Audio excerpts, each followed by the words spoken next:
Buenos días, tardes, noches. Esto es Radio Nueva Era.es, emitiendo desde Internet en el horario que usted conecte. Puede que conecte por la mañana, por la tarde, por la noche, de madrugada. A cualquier hora del día o de la noche, esta emisora está emitiendo programas. Algunos pueden encontrarlos en la web, como programas grabados que subimos periódicamente, vamos cambiándolos, para que encuentren el programa que les interesa por el título y así sepan el tema que tratamos y a su elección pues puedan elegirlo. También tenemos la programación online, que es esta a la que está accediendo, si en este momento ha accedido a través de Radio Online. También puede ser que conecte más tarde, que lo oiga después, una vez que esté subido a la web de programas grabados.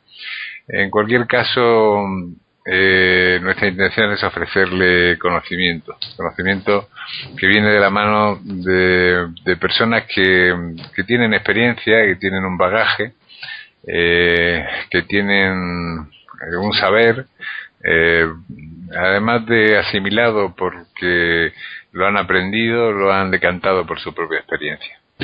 Y este es el caso de Narayani Chaitanya, que nos acompaña en numerosos programas últimamente, perteneciente a la escuela védica, discípula del Swami Shankara Tilakananda, que nos honra con su presencia.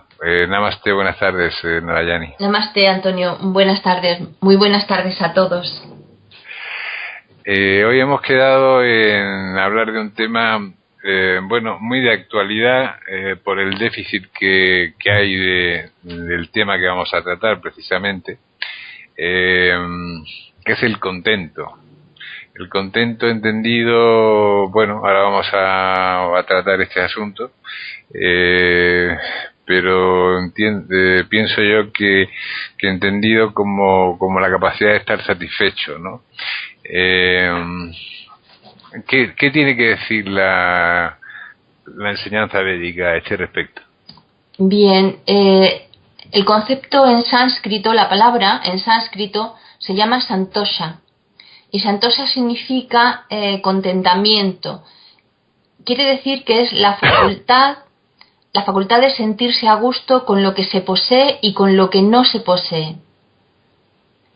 Y dentro del marco, para que podamos situarlo, dentro del marco de su significado, establecemos que el yoga clásico, los Yoga Sutras de Patanjali, tenemos 8 brazos, 8 partes muy bien diferenciadas, y lo vamos a hacer a modo de introducción, enmarcar aquí. Estos 8 partes son yama, que significa actitud de la persona hacia el exterior. Niyama significa posicionamiento personal hacia el interior. Asana, que significa postura física correcta. Pratyahara significa abstracción de los sentidos. Dharana, primero, significa introvertir y concentración perfecta, y dhyana sería meditación. El último de todos es samadhi, que sería la mente perfecta, mente perfeccionada.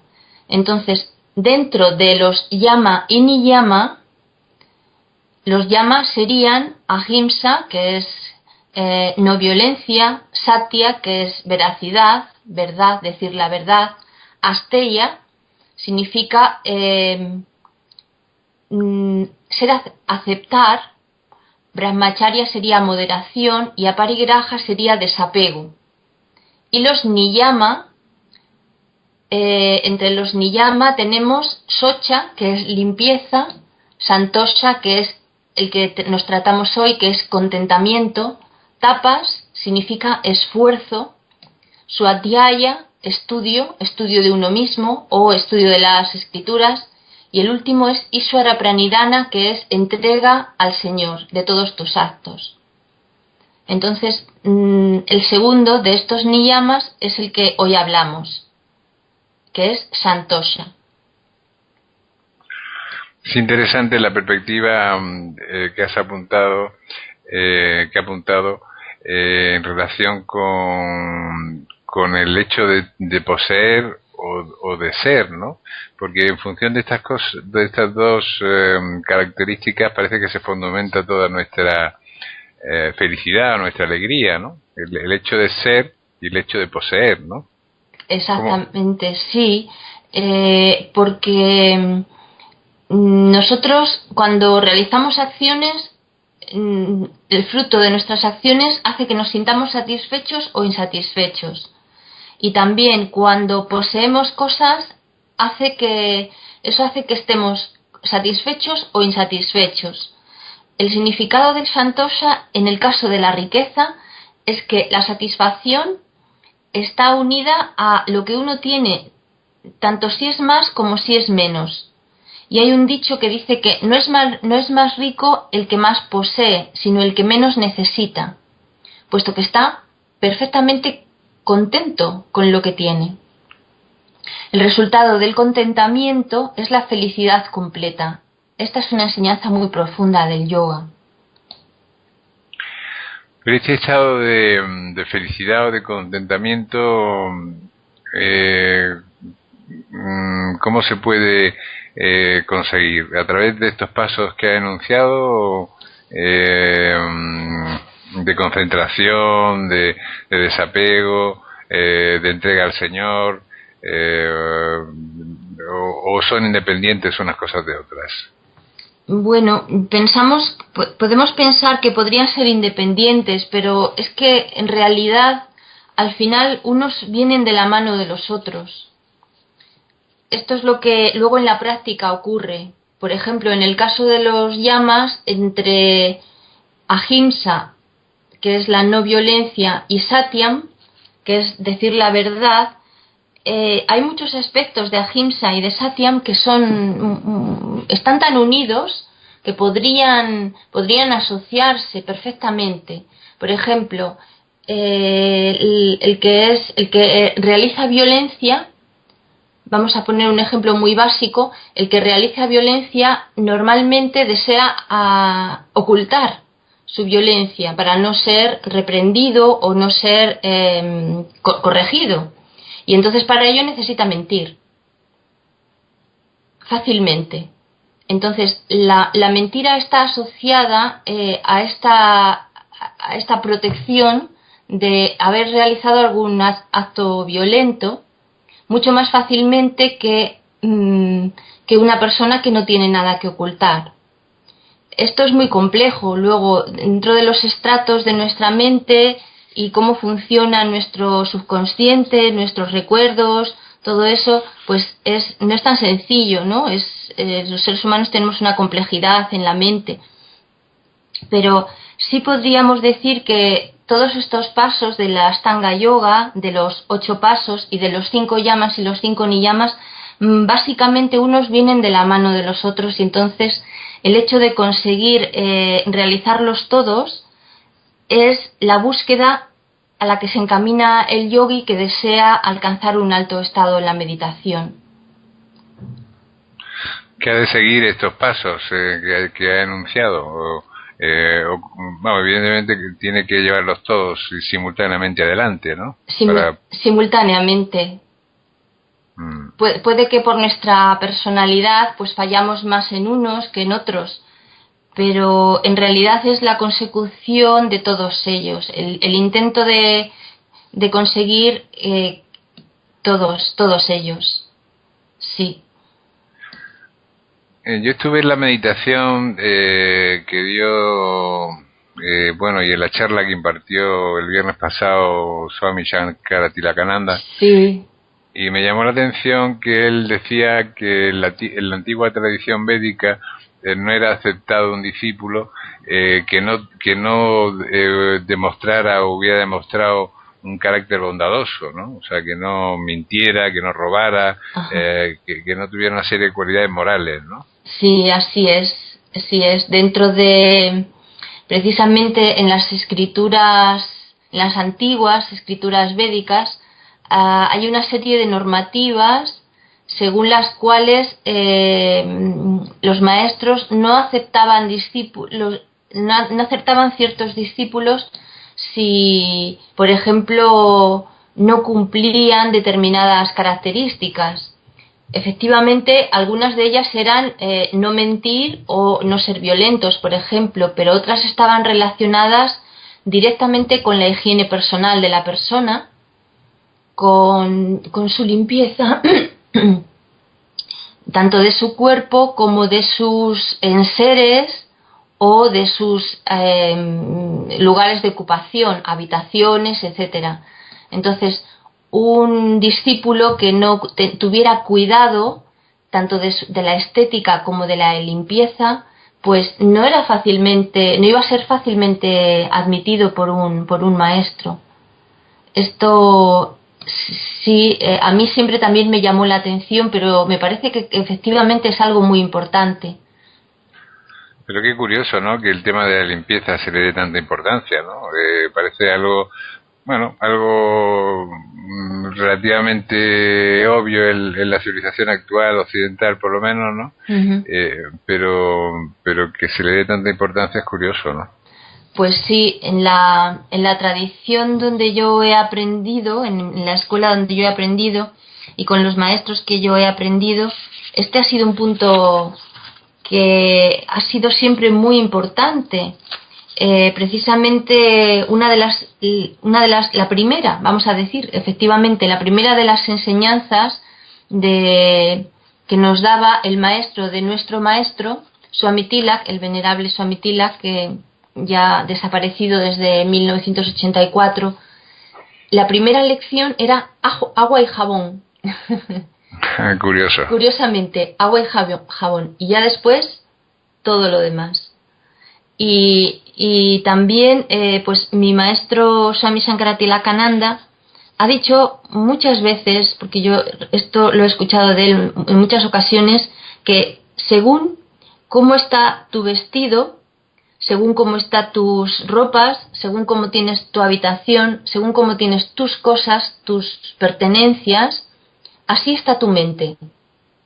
Es decir, si tienes un perfecto orden, tienes una mente ordenada. Si tienes un desastre de tus cosas, tu mente está confusa, porque lo mismo que no puedes encontrar fácilmente algo que estás buscando, porque no sabes ni siquiera dónde lo has puesto, es fácil que también tengas un desorden mental a la hora de tener claras cosas o a la hora de simplemente no tener atención o dispersión, etcétera. El contento, entonces, volviendo al tema fundamental que hemos elegido hoy, sería como una especie de suma de características, cualidades, actitudes, ¿no? O podría pensarse que es necesaria pues varios elementos para esa receta, ¿no? Para varios condimentos, ¿no? Sí, vamos a decir que a veces tenemos expectativas ante la vida y si no se cubren las expectativas que hemos proyectado desde nuestros deseos, etcétera, pues entonces es fácil que caigamos en estados de ánimo, en estados emocionales, pues precisamente de tristeza o de desánimo, de descontento. Todo esto es muy lógico y muy normal, porque el ser humano se mueve por movimientos emocionales, unas veces más arriba, más abajo. El equilibrio, la ecuanimidad es lo que normalmente no tenemos, no estamos en la línea de estar siempre de una forma muy, muy, muy equilibrada. Entonces, si no cumplimos, si no vemos cumplidas nuestras expectativas, fácilmente decaemos o nos sentimos insatisfechos. El yoga nos propone ajustarnos a nuestras posibilidades y aceptar nuestra situación presente como la mejor de las situaciones, con un sentimiento de agradecimiento, aun cuando sepamos que es perfectamente mejorable.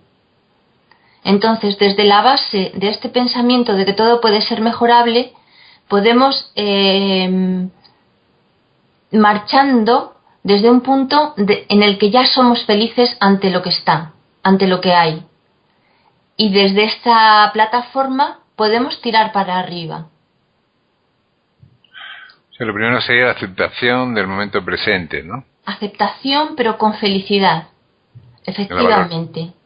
La valoración también, ¿no? Sí, valoración, estar,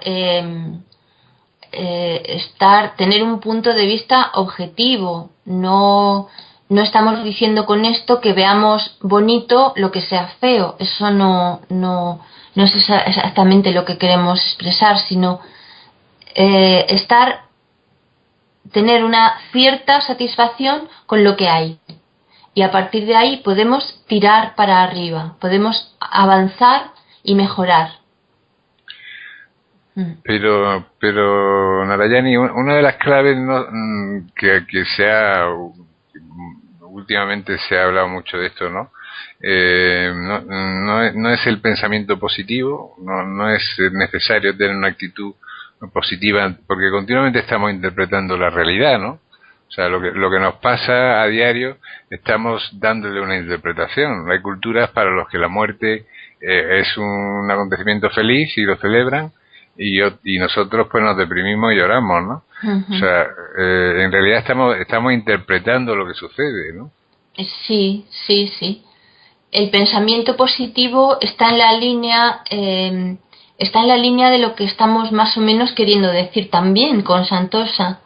Es decir, que tanto ante la situación más terrible, como puede ser la muerte de una persona cercana o muy querida, pues es muy evidente que nos sentimos tristes por la pérdida y porque quisiéramos seguir disfrutando de su compañía y de su presencia, y lo cual tenemos que aceptar también que a partir de ahora ya no vamos a tener esta presencia y no vamos a poder interactuar. Podemos mantener a la persona en el recuerdo, sintiendo un recuerdo en algún modo también un poco pues feliz, porque si esta persona nos hizo felices, pues siempre será un pensamiento bueno hacia ella. Pero trascendiendo esto, nosotros tenemos que intentar que, sea cual sean las circunstancias y sea cual sea nuestra forma de vida, siempre podamos colocar en nuestra mente un pensamiento de satisfacción o mejora, o de propósito de mejora incluso, de la situación en la que estamos.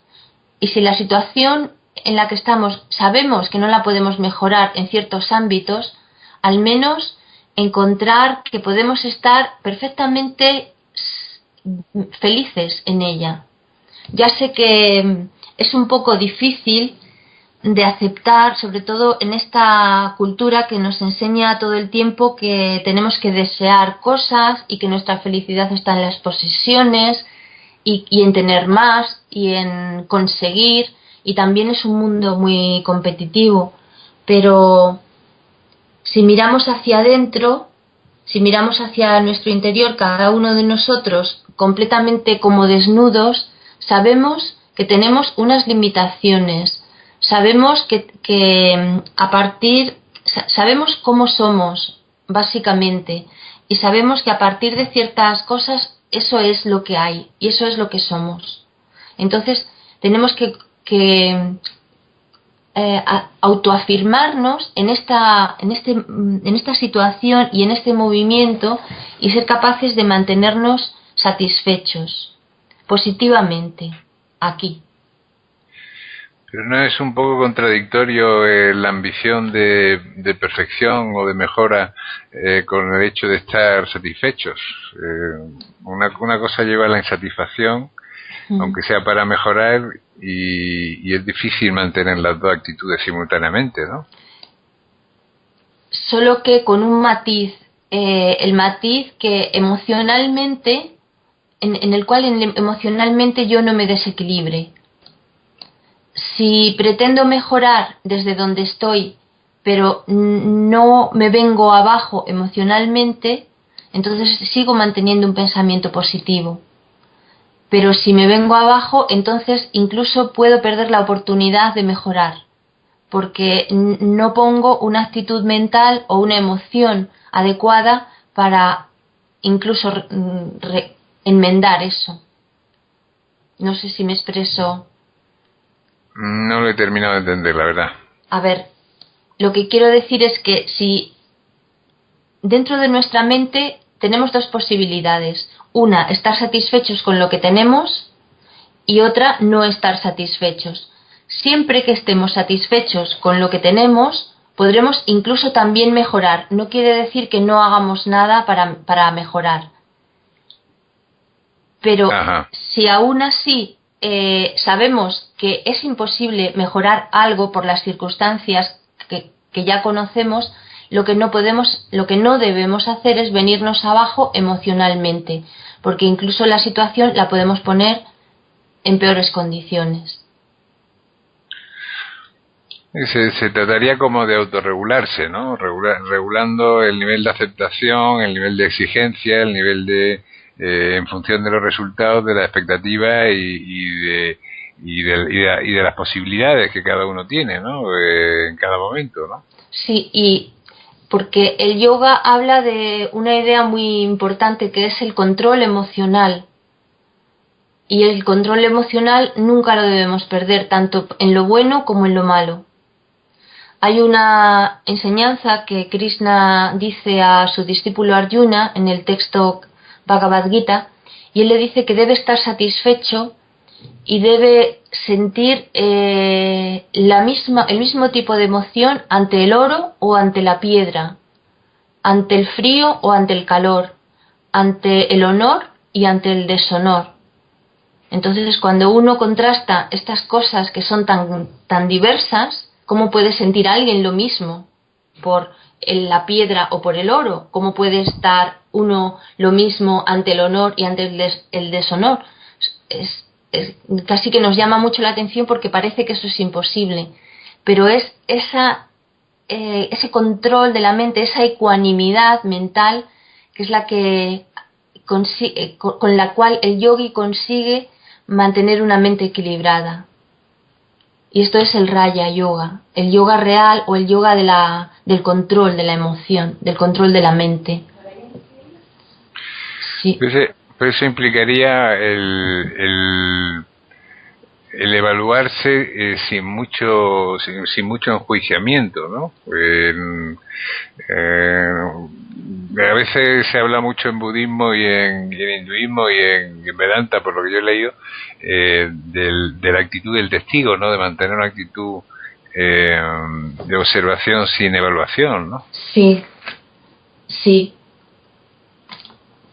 Esto, la actitud del testigo viene a traer otra idea más. Si tenemos pocas, añadimos una más. Es decir, la actitud del testigo que observa como si se abstrajera de la situación, es como que como si uno se desdobla en su personalidad y la personalidad observadora se pone detrás. Delante se coloca la personalidad que actúa y la personalidad que observa se coloca detrás para mirar y para estar observando precisamente eso que va a hacer. Y también desde una actitud de moderar como si fuera la voz de la conciencia también. Esto es muy interesante porque esta idea nos ayuda mucho en la meditación para ese espacio en el que intentamos que la mente se convierta en el testigo de lo que estamos haciendo, el testigo de lo que es la propia mente en sí, el testigo del cuerpo, que en ese momento quiere mantenerse en quietud total, en absoluto movimiento, quietud de movimiento y silencio de movimiento. Y esa parte, esa personalidad de testigo es la que realmente luego es la que es perfectamente ecuánime, porque ante una acción, por ejemplo, que podría ser realizada de una forma no controlada, esta otra parte de la mente es la que dice no, contrólate. Se lo dice uno a sí mismo. Y establece una vigilancia, ¿no? Establece una vigilancia y es como una mente que está por encima. Yo lo pongo en este ejemplo. No quiere decir que ahora se nos desdoble a todos la personalidad y no es esta la idea, sino que podemos establecer esa mente observadora que se situaría en un punto de vista más alto para tener más perspectiva. Por eso o se sitúa detrás o se sitúa encima, pero se sitúa viendo con una perspectiva, un punto de vista en el cual ve más campo. Y de esa forma tiene más información que cuando estamos muy pegados a la cosa, muy pegados al asunto o muy pegados al problema. No tenemos siempre muy acertada la visión. Sí, muchas veces yo creo que la emoción nos hace apegarnos, ¿no? La emoción nos atrapa y nos hace sumergirnos dentro de la situación mucho, ¿no? Muchas veces.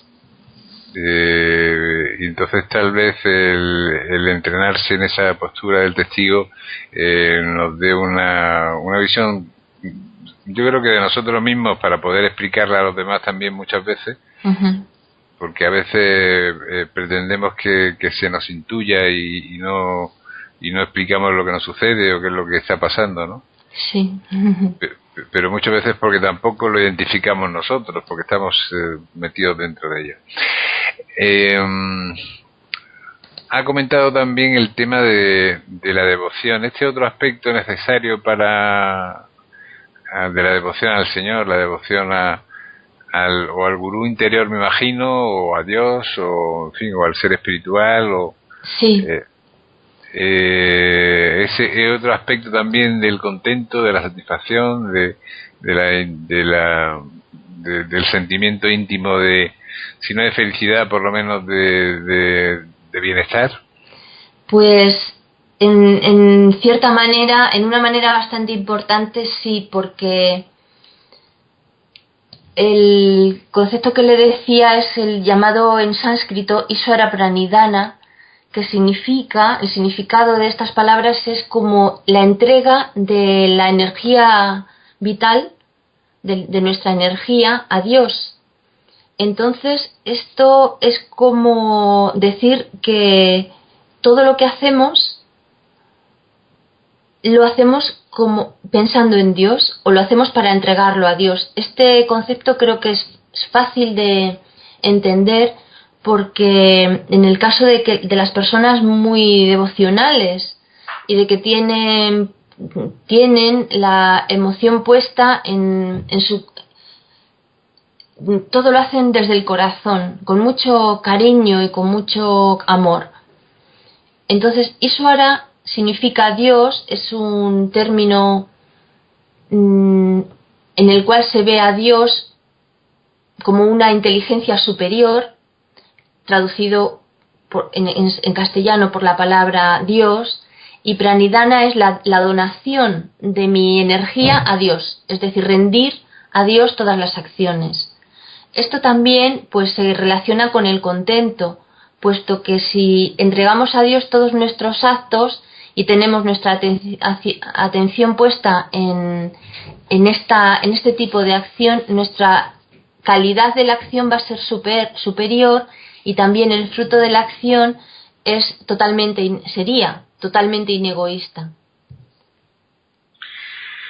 Sí. Claro, es que la perspectiva actual es un poco, o sea, tiene un elemento de frustración muy alto, ¿no? Porque muchas personas viven, bueno, y a veces nos podemos incluir, con una perspectiva de objetivo a muy corto plazo, ¿no? Quiero conseguir esto, o este objeto, o esta relación, o este trabajo, o sea, es un movimiento por objetivo que si salen bien producen una satisfacción breve para después pensar en otra cosa, y si sale mal produce una frustración, ¿no? Ujú. Pero es como una especie como de subir escalones a trompicones, ¿no? Como por decirlo de alguna manera, ¿no? Sí, sí, porque estamos abocados a lo que la sociedad nos ha puesto delante. Entonces, vivimos en una sociedad, es que además nos han enseñado eso, a cumplir objetivos. Cuando somos jóvenes, nuestro deber es realizar unos estudios para que el día de mañana podamos tener una buena profesión. Cuando ya tenemos una profesión, tenemos que encontrar un puesto de trabajo adecuado tanto para esa profesión, pero también que nos rinda el fruto necesario para poder sustentarnos y vivir de eso. Al mismo tiempo, pues ya emocionalmente pues nos asociamos en parejas y creamos familias.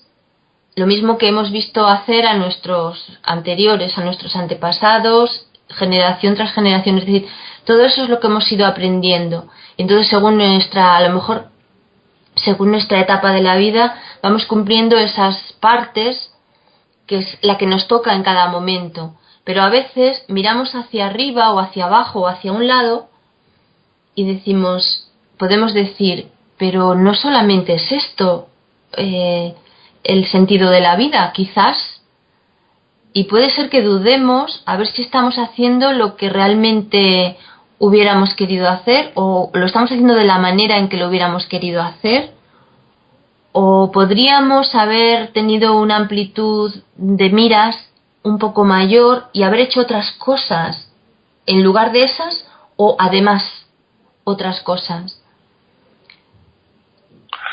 Eso puede que nos suceda. Claro, a veces puede haber también una confusión de objetivos, ¿no? A veces vivimos en un entorno en el que pensamos que lo adecuado para nosotros es aquello que nos han dicho que es bueno, y después descubrimos que no, ¿no? Que lo que no sé, yo creo que hay personas que a lo mejor estudian arquitectura y realmente para lo que son buenos es para componer poemas, ¿no? Sí, sí, sí. Sí, puede ser, claro. O personas, ayer me hablaban de una señora, de una persona que es un ejemplo similar de cuando era muy jovencita, ella pintaba y dibujaba muy bien, excelentemente. Pero nunca se dedicó o nunca siguió por esta línea. Y hace unos cuantos años, debido a una enfermedad, le regalaron una caja de acuarelas y le dijeron, mira, ¿por qué no retomas aquella actividad que tanto te gustaba, y de esa forma también utilízalo como una terapia, puesto que las artes pues van a servirte para relajar tu mente, tu cuerpo, todo. Y como lo había dejado tan abandonado, no conseguía darle uso a la caja de acuarelas. Pero hace muy pocos días tuvimos la noticia de que había retomado de nuevo el pintar, y entonces efectivamente decidió que en vez de barrer el jardín, pues había cogido los lienzos, las acuarelas, etcétera, y estaba otra vez pintando. Sí. Claro, es que muchas veces pues, o sea, vivimos un poco por lo que han hecho nuestros padres o por lo que hemos visto en nuestro entorno, pero perdemos un poco, tardamos en darnos cuenta qué es lo que realmente nos satisface, ¿no? Eso es. Yo quería contarle una historia que es muy bonita. Es como un cuento, pero que nos da una visión muy buena de lo que estamos hablando hoy, que es Santosa, el contentamiento. Y es una historia que entre dos amigos, uno era Krishna, que luego fue un rey, y su amigo querido desde niño, que se llamaba Sudama.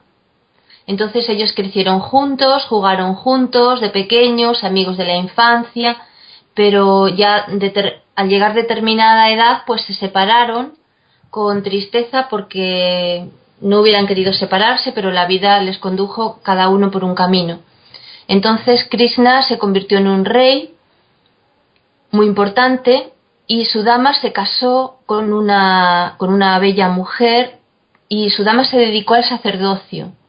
Sudama era sacerdote. Lo que ocurre es que en aquella cultura los sacerdotes, por supuesto, se casaban, pero el sacerdocio no le daba muchos ingresos. Entonces la esposa de Sudama no estaba muy contenta porque tenían muchas dificultades para llegar al fin de mes y a veces pues realmente lo pasaban mal. Y un día ella le dijo a su marido: mira, fíjate las penalidades que estamos pasando, ¿por qué no vas a visitar a tu querido amigo Krishna y le comentas nuestra situación? Estoy segura de que te va a ayudar con mucho cariño y no te va a negar nada, etcétera.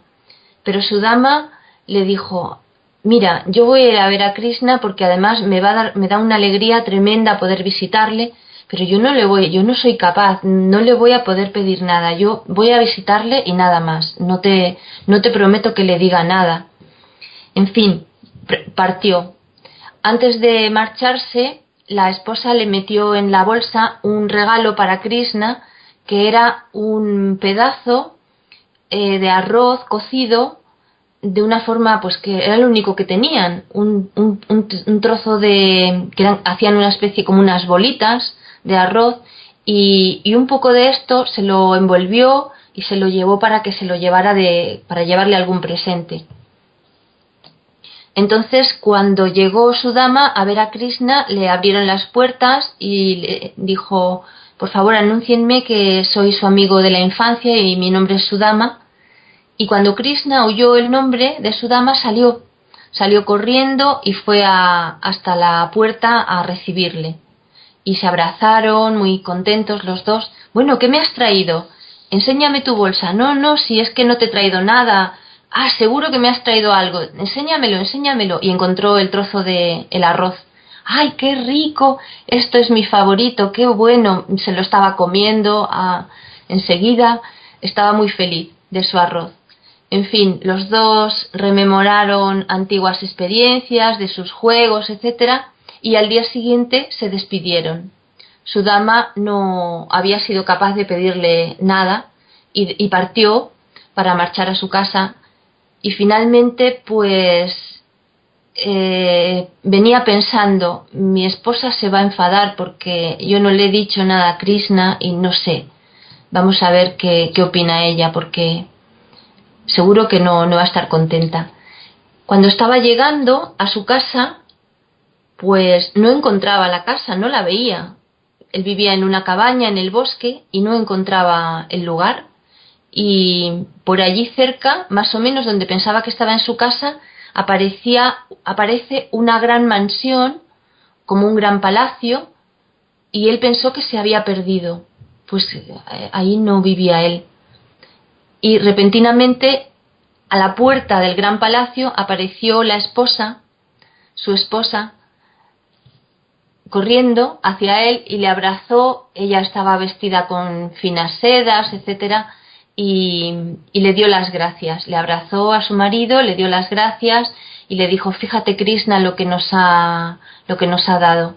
Entonces Sudama no solamente estaba sorprendido de semejante regalo, sino que él pensó, su primer pensamiento fue: ojalá que estas riquezas y este gran palacio no me hagan cambiar de mi modo de ser humilde como he sido hasta hoy y que no pierda mi dedicación a la meditación y a la oración. Este es el fin de la historia. Ah, qué bonito. Qué bonito, qué aleccionador. Pues sí, es muy dulce esta historia. Él en realidad estaba contento con ser pobre, no hubiera necesitado nada de esto, pero bueno, pues le vino. Sí. Sí, es posible que el desapego a veces no haga conseguir aquello que buscamos, si ponemos los medios, pero no ponemos demasiado corazón en ello, ¿no? Otras tradiciones, la cristiana, por ejemplo, pues habla de dar al César lo que es del César y a Dios lo que es de Dios, ¿no? Sí. Como de poner pues a lo mejor el cerebro y la voluntad en obtener lo que es necesario para la vida, pero poner el corazón en lo que realmente importa, ¿no? Sí, así Pues es. nos quedamos sin tiempo, Narayani. Muchísimas gracias por su presencia, por sus comentarios y por lo que nos ha dicho. Muchas gracias a usted. Muchas gracias. Namaste. Y para ustedes, pues bueno, darles las gracias por estar junto a nosotros un día más, un rato más, unos 40 o 45 minutos más que hemos estado con ustedes, y pedirles que recomienden esta radio, que hablen por favor de esta radio. Bueno, se me olvidaba, Narayani, Sí. ¿hay alguna actividad específica para de la escuela védica? Perdón, que se me ha olvidado. Sí, precisamente sobre el tema el que hemos hablado hoy, el Santosa, el maestro de nuestra escuela va a hablar el próximo viernes en la meditación en el templo, en Casa Yoga. La meditación de todos los viernes es a las 8 en Casa Yoga, y el maestro, que se encuentra en India, se conecta a través de Skype y a través de la pantalla, entonces le podemos ver y oír. Y este tema que yo he anunciado o adelantado como muy brevemente hoy, pues el viernes va a ser expuesto de una manera mucho más excepcional y por el maestro de la escuela. Así que si ustedes desean asistir, pues pueden ponerse en contacto con nosotros en los teléfonos 670-436-941 o bien 610-501681. Muchas gracias. De nada, también pueden visitar www.academiayoga.org, que es la web de esta escuela védica. Así es. O vincularse a través de Skype si quieren oír esta conferencia que los viernes da Swami Shankar Tilakananda, a través de Escuela Védica OM con M de Málaga, Line. Muy bien, sí. Escuela Védica Online. Es así, ¿no? Es así, así es. Muchas gracias. De nada, gracias a usted. Y como les decía, pues nada, gracias por estar junto a nosotros. Me despido sin más y que les decía que recomendaran por favor esta radio, que hablaran que existe, que lo comentaran con sus amigos, con sus conocidos, que le enviaran un correo electrónico, un link, para que más personas estén junto a nosotros. Estamos empeñados en difundir conocimientos interesantes y que alimenten el alma, que no sepan como decía un amigo, a sopa de corcho, sino que sea algo nutritivo y nutriente que alimente el alma. Un fuerte abrazo, soy Antonio Fernández Figueras.